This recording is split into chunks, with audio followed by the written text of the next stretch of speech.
اس بات میں کوئی شک نہیں تھا کہ عمران خان کی زندگی کو واقعی بہت زیادہ تھریٹس تھے، اور پھر یہ خدشہ درست ثابت ہوا اور وزیر آباد میں عمران خان پر ایک قاتلانہ حملہ ہوا اور وہ زخمی ہو گئے۔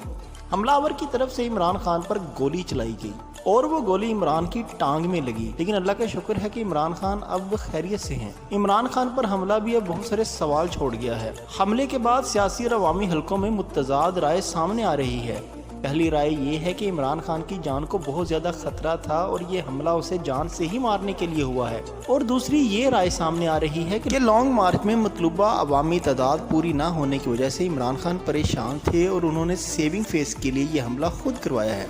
اب اس طرح کی رائے درست ہے یا نہیں اللہ بہتر جانتا ہے، بہرحال حملہ ہوا ضرور ہے۔ عمران خان نے اس حملے کا الزام وزیر اعظم شہباز شریف، وزیر داخلہ رانا ثناء اللہ اور ISI کے DG counter intelligence major general Faisal Naseer پر لگایا ہے۔ عمران خان نے مزید یہ بھی کہا ہے کہ میجر جنرل فیصل نصیر نے اعظم سواتی، شہباز گل اور صحافی جمیل فاروقی کو گرفتار کیا اور اس پر تشدد کیا ہے۔ دوسری طرف حملہ آور کا ویڈیو میں اعترافی بیان بھی میڈیا پر جاری کر دیا گیا ہے۔ تحریک انصاف کے رہنماؤں کے مطابق ملزم کا ویڈیو پر بیان دلوانا اور اسے میڈیا پر چلوانا تحقیقات میں خلل ڈالنے کے مترادف ہے، لیکن قانونی ماہرین کہتے ہیں کہ ملزم کا اعترافی بیان اس طرح ویڈیو پر قابل قبول نہیں جب تک وہ کسی جج کے روبرو پیش ہو کر اپنا اعترافی بیان جمع نہ کروائے۔ پولیس کی اس غیر ذمہ داری پر تحریک انصاف کی اعلیٰ قیادت نے وزیر اعلیٰ پنجاب پرویز الہی سے